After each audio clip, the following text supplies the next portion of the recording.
Hello again. In this segment, I want to talk about the foundation of what we believe, the foundation of what I teach in managing God's money. It's the basis for my 5 books. It's the basis for everything that I teach. And I suggest that if we grasp this key principle, it will change the way we look at life, how we use time, and how we use money. I'm talking about the GAS principle. G-A-S. G. God owns everything. We see this in Psalm 24, 1-2. If we accept that God owns everything, and that I'm a Christian, and that's foundational to my belief. God owns everything. If God owns everything, I own nothing. And if I own nothing, the things that I use, I'm using as a steward, as a manager for God. And therefore, all my spending, the way I use time, talents, and all resources should be under God's direction. So I need to be living as a Christian in all parts of my life. Often, folks, what we tend to do is we live in different silos. We have a work life, we have a home life, we have a school life, we have a church life, we have different financial life. And I'm suggesting that what we should do should be pointing people to Christ. Jesus says in Matthew 6:33 that I referred to previously, and I'll actually refer to again. Seek first his kingdom and his righteousness, and all these things will be given to you as well. And if we grasp that, what it tells us is that our needs come second or third or fourth.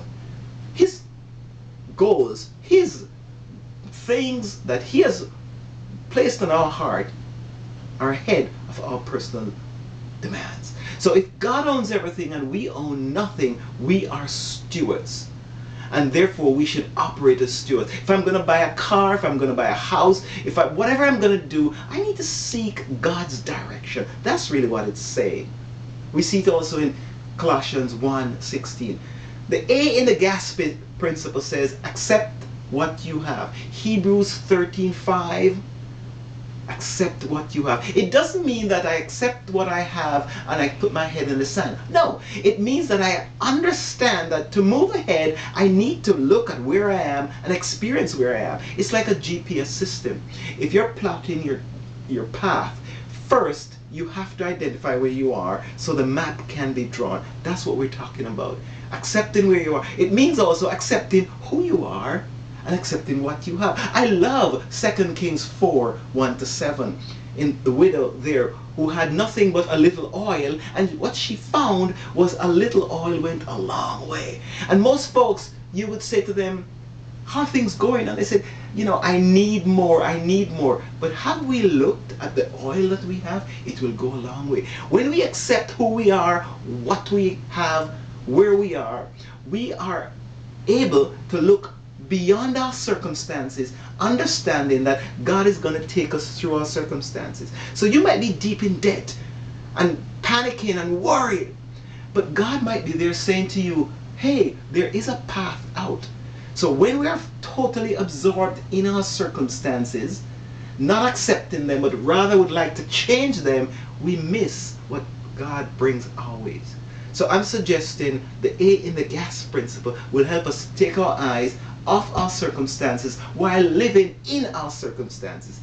It's what the psalmist says. Yea, though I walk through the valley of shadow of death, I'll fear no evil, for he is with me. That's it. Wherever I'm going, he is with me. The S in the GAS principle, I mentioned already. Seek first his kingdom, Matthew 6:33. Submit your requests to him, Proverbs 19:21. Proverbs 19:21 I love. It says, many are the plans in a man's heart, but it's the Lord's purposes that will prevail. It's not my will, it's his will. It's not my wish, it's his will. Proverbs 19:21.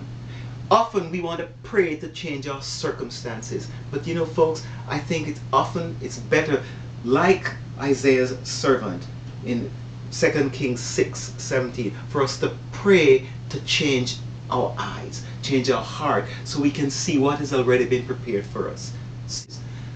Seek first his kingdom and his righteousness, and all these things will be given to you as well. If you put all of these together, I tell you folks, when you spend looking at the three M's, the money triangle, we will be spending as managers, as stewards, and we will not be caught into the trap that the merchant pretty much set for us. Thank you again, and God bless you. Goodbye.